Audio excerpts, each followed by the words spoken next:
PIB, croissance endogène, destruction créatrice ou encore croissance soutenable, ces termes tu les as déjà certainement entendus et si tu es sur cette vidéo c'est que peut-être certains d'entre eux t'ont posé des problèmes. Pour être 100% honnête avec toi, c'est normal. Le chapitre 1 d'économie en terminale, c'est celui qui vient poser les bases du reste de ton année et donc c'est normal qu'il y ait des nouvelles notions, des nouveaux concepts qui sont parfois un peu farfelus et qu'on a du mal à comprendre. Donc t'inquiète pas, on voit tout ça ensemble et je te propose qu'en fin de vidéo, on regarde tous les sujets du bac qui peuvent tomber sur ce chapitre. Au fait, je sais qu'en ce moment, tu es peut-être en train de réviser ton bac blanc, voire ton bac, et donc j'imagine que tu es pressé. Donc si jamais tu veux t'y retrouver un peu plus vite, je t'ai fait un petit sommaire pour que tu puisses aller là où tu veux quand tu en as envie. D'ailleurs, si tu es en train de réviser ton bac en ce moment même et que tu es un peu perdu sur la méthode de la dissertation, je t'ai fait en description un guide entièrement gratuit sur comment réussir sa dissertation en 6 points. J'ai mis tout ce que je savais dedans, ça fait 16 pages, franchement je pense que c'est assez complet, donc n'hésite pas à te le procurer. Perdons pas plus de temps, on commence directement avec le plan du cours. Le plan du cours, il est très simple, il se divise en 4 parties qui sont toutes reliées les unes aux autres. En 1, on a la mesure de la croissance économique. C'est clairement pas le cœur du chapitre, mais il y a quand même quelques petits détails à savoir, donc on va voir ça ensemble. En 2, on a les sources de la croissance économique. Ici, on rentre clairement dans le vif du sujet. En général, c'est sur ce point que vous avez un peu des difficultés. En 3, on a la partie la plus courte, mais pas la moins importante, c'est celle qui porte sur les institutions et leur rôle dans la croissance économique. Enfin, vous le savez, la croissance n'est pas parfaite, et donc la dernière partie, c'est les limites et les défis de la croissance économique. Maintenant qu'on a posé ce cadre, il est temps pour nous de détailler toutes les notions relatives à chaque partie. Ce que je te propose, c'est que dans un premier temps, pour toutes les notions, on voit une courte définition, avant de détailler les concepts relatifs à cette notion, s'il y en a besoin. Si jamais tu penses que j'ai oublié une notion, ou si tu veux que j'en détaille une plus précisément, n'hésite pas à me le dire en commentaire. On commence tout de suite avec la première partie, la mesure de la croissance économique. On commence tout de suite avec le taux de croissance et le taux de croissance annuel moyen. Le taux de croissance, c'est très simple, c'est la variation du PIB d'une année à une autre pour un territoire donné. Sa valeur s'exprime en pourcents et pour le calculer, rien de plus facile. Valeur d'arrivée moins valeur de départ, le tout divisé par la valeur de départ. Pour le taux de croissance annuel moyen, je t'affiche la formule juste ici. Ici, ce qu'on souhaite mesurer, c'est sur une période donnée, la croissance moyenne par année. Par exemple, pour une période de 10 ans, si on a 20% de croissance, le taux de croissance annuel moyen n'est pas de 2%, mais de 1,83%. La croissance réelle et l'inflation. Tu as certainement déjà entendu parler de la croissance nominale. La croissance réelle, c'est très simple, c'est la croissance nominale à laquelle on retire l'effet de l'inflation. Je m'explique. Le PIB, comme tu le sais, c'est la somme des valeurs ajoutées. La valeur ajoutée, elle dépend en partie du prix des produits.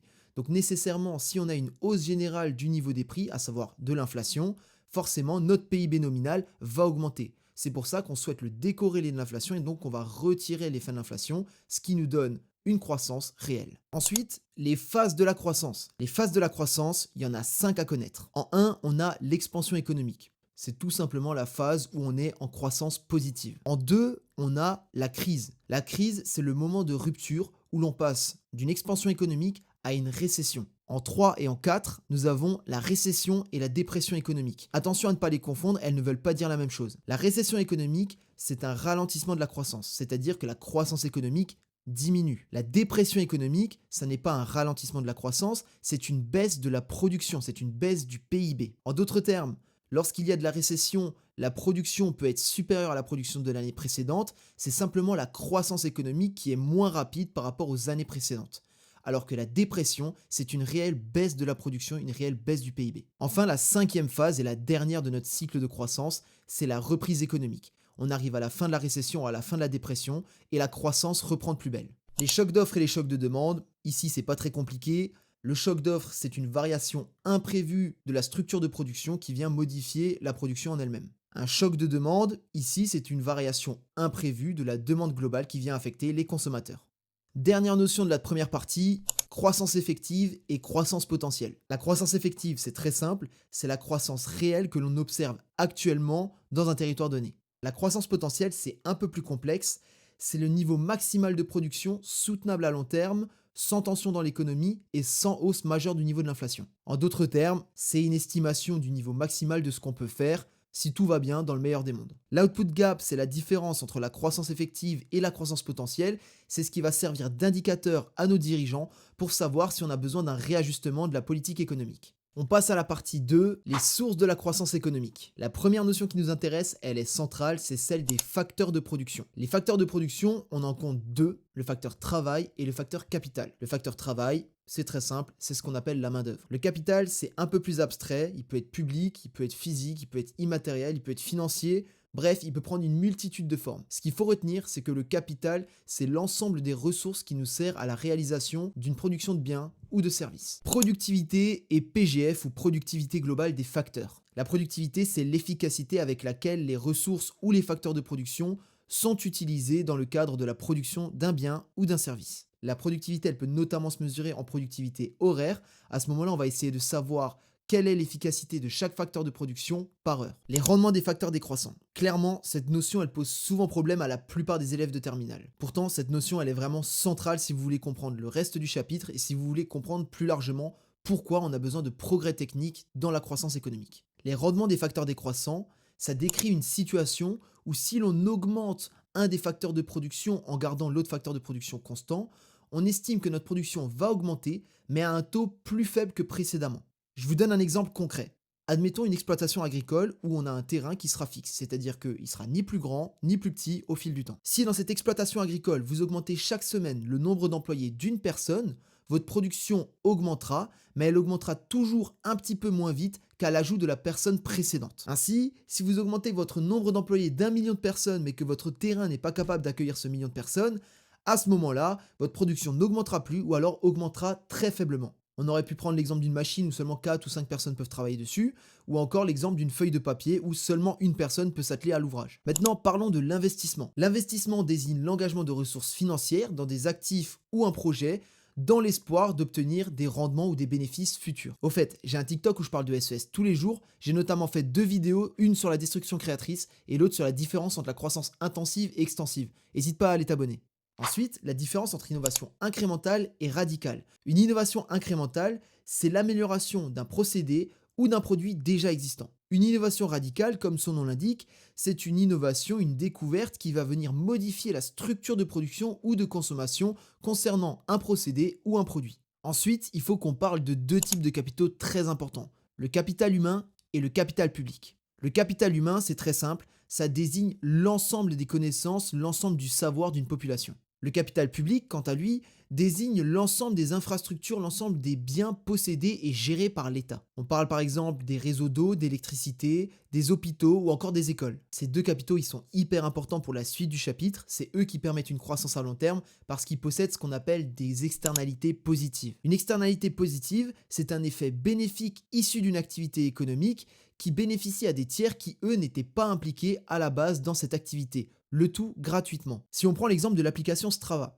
Strava, c'est une application qui permet à des coureurs ou à des cyclistes de mesurer leur performance. Alors non seulement cette application, elle va permettre à l'entreprise qui la met en place de réaliser un bénéfice et donc de participer à la croissance économique, mais en plus elle aura un effet externe sur la santé publique où les gens vont peut-être se mettre davantage au sport. C'est ça une externalité positive. Enfin, pour terminer avec cette partie, il nous reste la notion centrale des sources de la croissance endogène.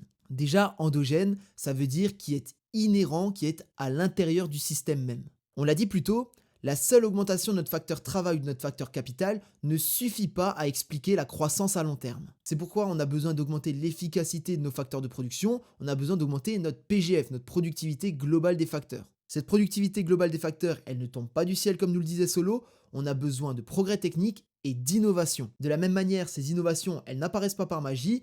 Pour avoir des innovations, il faut investir en recherche et développement. Il faut investir dans les capitaux humains et dans les capitaux publics dont on a parlé tout à l'heure. Ça tombe bien, l'investissement c'est pile poil au cœur de la dynamique économique et c'est en ça qu'on parle de croissance endogène parce que l'investissement est à l'intérieur du système économique même. On le disait tout à l'heure, les capitaux humains et publics possèdent des externalités positives et ce sont ces externalités-là qui vont auto-entretenir la croissance à long terme. Bon, c'était long mais on s'en est sorti. Maintenant on attaque la partie numéro 3, le rôle des institutions dans la croissance économique. Ici, pas beaucoup de notions à connaître, il y en a 2 en tout, la propriété intellectuelle et les brevets, et notamment les brevets triadiques. La propriété intellectuelle, c'est tout simple, c'est simplement le droit de posséder une idée. Le brevet, c'est simplement la forme légale que prend ce droit de propriété intellectuelle. Les brevets triadiques, c'est simplement des brevets qui sont déposés auprès des 3 grandes offices de brevets internationales, l'Office européenne, l'Office des États-Unis et l'Office japonaise de brevets. Ici, ce qu'il faut comprendre, c'est qu'une idée, contrairement à un bien matériel, c'est facilement volable. Il suffit de le répéter à quelqu'un d'autre pour qu'il copie votre idée. Pour cela, on a nécessairement besoin d'institutions solides, comme des droits de propriété intellectuelle, pour pouvoir protéger ces idées. C'est ce qui explique notamment que certains pays et certaines zones du monde n'ont pas forcément accès aux innovations en raison de leurs institutions trop faibles. Forcément, si votre idée peut se faire voler au premier coin de rue, vous n'avez aucun intérêt à investir des millions d'euros dans de la recherche et du développement. Dernière partie sur les limites et les défis de la croissance économique, c'est une partie qui fera notamment l'objet d'un chapitre en regard croisé, l'action publique pour l'environnement. Première notion sur laquelle on passe très rapidement parce qu'on en a parlé tout à l'heure, les externalités négatives cette fois. Ce sont des effets externes négatifs qui viennent affecter un tiers à cause d'une activité économique. A noter que pour cet effet externe, il n'y a pas de compensation financière, de la même manière que l'effet positif était tout à l'heure gratuit. En guise d'exemple, si on prend des externalités négatives liées à l'environnement, on peut prendre la déforestation, la pollution des eaux, la pollution des sols, etc. etc. La tragédie des biens communs, c'est une théorie popularisée par Garrett Hardin en 1968. Garrett Hardin, c'est un écologiste américain qui estime que certains biens sur cette planète appartiennent à tout le monde. C'est ce qu'il appelle les biens communs. Parmi ces biens communs, on peut retrouver notamment l'air, l'eau, la terre. Bon, vous voyez de quoi je parle. Pour lui, l'activité économique humaine excessive vient détruire certains de ces biens communs, ce qui pénalise l'ensemble de la population. C'est dans ce contexte qu'il note l'importance de la régulation de l'activité économique humaine. Une de nos dernières notions, c'est la croissance soutenable. Dans croissance soutenable, vous avez la notion de croissance, c'est-à-dire une hausse du niveau de production. Maintenant, pour que cette croissance soit soutenable, il faut que cette hausse du niveau de production soit en accord avec le respect de l'environnement et le respect de l'équité sociale. Avant de terminer cette partie, voyons ensemble quelques exemples de l'impact écologique de l'activité humaine. Bon, la liste est très longue, mais pour le bac, vous pouvez retenir les exemples suivants. Le réchauffement climatique, la pollution des eaux, la pollution des sols, l'extinction d'une certaine partie de la biodiversité, la pollution de l'air ou encore la multiplication des cyclones et autres ouragans. Au niveau de l'inégale répartition de la production, vous pouvez retenir que cette inégalité se fait à l'intérieur des territoires, par exemple entre les régions ou entre les départements, ou encore entre les pays eux-mêmes. Je vous donne un exemple. Étant alsacien, la région proche de Bâle, la région frontalière alsacienne, elle est beaucoup plus riche que l'Alsace-Bossu par exemple. De la même manière, la Creuse ou la Lozère, c'est beaucoup moins riche que l'Île-de-France. Enfin, entre les pays, ça me semble évident de dire que les États-Unis ou la France sont des pays beaucoup plus riches que certains pays d'Afrique subsaharienne. Pour pallier ces limites de la croissance économique, on a plein de nouveaux modèles de croissance comme par exemple le commerce équitable. Avant de terminer cette vidéo, je vous propose qu'on regarde ensemble la totalité des sujets qui sont tombés soit en dissertation, soit en EC3 pour ce chapitre. Donc là, comme vous pouvez le voir, on a l'ensemble des sujets de dissertation pour le chapitre Quelles sont les sources et les défis de la croissance économique qui sont tombés entre 2020 et 2023. En fait, en lisant les chapitres, je me suis aperçu qu'il y en a pas mal qui se ressemblaient beaucoup et ce que je me suis amusé à faire, c'est d'essayer de les regrouper pour avoir à chaque fois que 2 ou 3 sujets à réviser. Contrairement à 1, 2, 3, 4, 5, 6, 7, 8, 9, contrairement aux 9 sujets qui sont tombés. Donc vous voyez, on n'a pas non plus 36 possibilités. On a soit un débat sur le rôle des facteurs de production, sur le rôle de la PGF. En gros, on va vous demander est-ce que c'est suffisant pour expliquer la production ? Il faudra faire oui, non, et après vous ferez éventuellement une synthèse dans votre conclusion. Vous avez un sujet sur le rôle du progrès technique, de l'innovation et de la productivité globale des facteurs. Ici, ce qu'on veut, c'est que vous soyez capable d'expliquer en quoi l'innovation, en quoi l'investissement est hyper important dans la croissance et notamment dans la croissance endogène. Et enfin, vous avez des derniers sujets sur tout ce qui est défi de la croissance, limite de la croissance économique. Donc là, il faudra parler de l'écologie, il faudra parler des inégalités, etc. etc. En EC3, c'est un peu pareil. Je rappelle que les sujets d'EC3 sont en général des parties de la dissertation. C'est des dissertations en plus court. Donc là, vous avez eu 8 chapitres qui sont tombés, 8 sujets qui sont tombés sur ce chapitre. Vous n'avez pas non plus 46 possibilités. Montrer que le progrès technique est endogène, on l'a vu ensemble. Le rôle des institutions sur la croissance, pareil, on l'a vu. Les limites de la croissance, c'est notre partie 4.